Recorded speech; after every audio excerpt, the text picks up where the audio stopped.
policy camps that others have assigned to me over the years. It's easy to be accused of being a technocrat without conviction if you confess to being open to any policy or strategy that would work to enhance what matters most in the lives of the most people possible. Why should this be so? Why shouldn't our economic convictions and philosophies be centered on our end goals for lifting up all people, as opposed to fixed strategies for getting there? When we go to doctors for a serious matter, we want their end goal to be the promotion of our good health, not their commitment to a particular medicine or a defense of past prescriptions when they have better evidence of what now works best.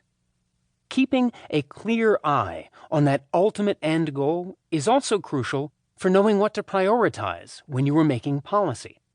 It requires not just knowing what is right, but what you feel will matter most in lifting up the lives of people you are there to serve.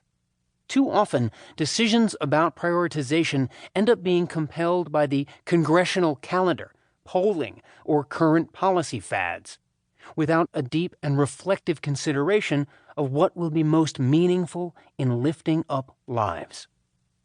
My way of clearing my head and avoiding this trap has always been to step away and ask a simple question.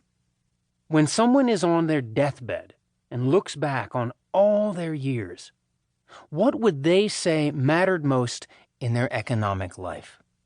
What would make them feel pride and satisfaction instead of despair or frustration? Those questions might not help determine the precise level of corporate taxation or what specific jobs program to favor. But it forces us to ask ourselves, what economic policies will matter most at a human level? Nobody on their deathbed is going to say that what mattered most to them was the deficit or spending as a percentage of gross domestic product, GDP. Instead, they will be thinking about how well they were able to care for their families, provide opportunity for their children, enjoy the best moments of family life, feel proud of their work, and enjoy camaraderie, autonomy, and respect in their jobs, and whether or not they had at least a fair shot to pursue their sense of ambition or purpose. These reflections made me think more and more about the questions of dignity at stake in our debates on healthcare policy. I found myself ruminating on the heartbreaking stories of parents with terribly ill children who couldn't provide the care they needed, or whose family was left in economic despair and even bankruptcy because of gaps in coverage, discrimination against pre-existing conditions, or arbitrary limits on care.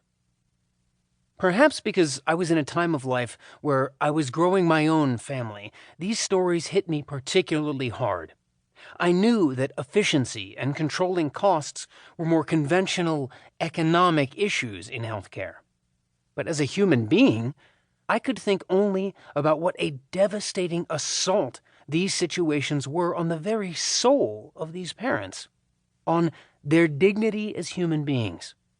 They had done their part and worked hard their whole lives, and yet were unable to provide essential care when it was most needed for the children they loved more than life itself.